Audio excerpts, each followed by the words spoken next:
This video is presented by newwoodworker.com. Fuzzy looking edges like this are the woodworker's enemy. And those chips and broken fibers don't happen just along the edges. They can happen at the end also.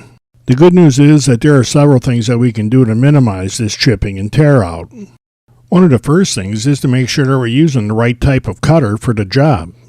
The ripping blade at the bottom of the stack, along with the combination blade in the middle, were never designed to produce the cleanest of cuts. The 80-tooth blade on top was designed to produce clean cuts in a variety of sensitive and fragile materials. Almost as important as the design of the blade is keeping it clean. As the contaminants created while cutting build up, the performance of the blade goes down. I get email all the time from people that had deemed their blade dead but found out that it was perfectly good after they cleaned it. As the pitch and other contaminants begin to cover the blade, they also insulate it. That allows the blade to build heat very quickly, and that can induce a warp that can make this blade drag on the side of the curve.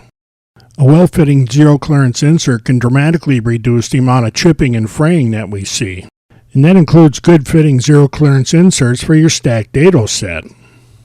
As the blade cuts through the piece, the zero-clearance insert supports the wood fibers right next to the blade and can prevent a lot of chipping and splitting. As I make this cut, it looks like there's a lot of splitting and fraying going on. But notice that the length of the pieces matches the width of the blade. These pieces are being cut free and just stand up to one side of the blade or the other. They'll easily be brushed away later. Here's a closer look at that edge I just cut. You notice that I can just brush away most of those fibers that were sticking up earlier. And then we can see that the edges produced by this cut are very clean. If the blade and rip fence are set parallel to the miter slots, you'll get a very clean cut because the blade isn't dragging against the side of the curve. There are some that'll tell you if you raise the blade all the way that it'll cure your fraying problem. Because the fraying is coming from the back of the blade coming up through the wood and rubbing on the side of the curve, this just makes it worse. If the blade was rubbing against the side of the curve before, raising the blade all the way means that it's still doing that, only now it's pushing straight up. And that upward motion is exactly how some of the worst kickbacks get started. The same issues of the back of the blade rubbing against the side of the curve can happen with a stacked dado set. If you keep your saw aligned so that a regular blade doesn't drag in the curve, neither will your stacked dado. You don't have to make any special adjustments for a stacked dado set. Chipping and tear out at the router table can get, kind of dramatic.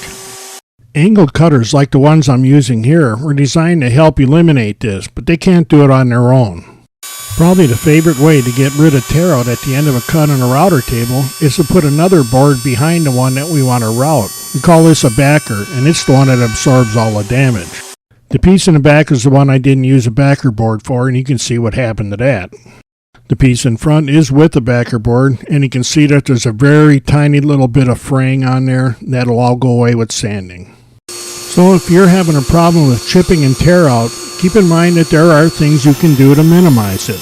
And remember that just about everything we do to minimize chipping and tear out makes the saw perform better for everything else we do as well. And that'll let you work a little safer also.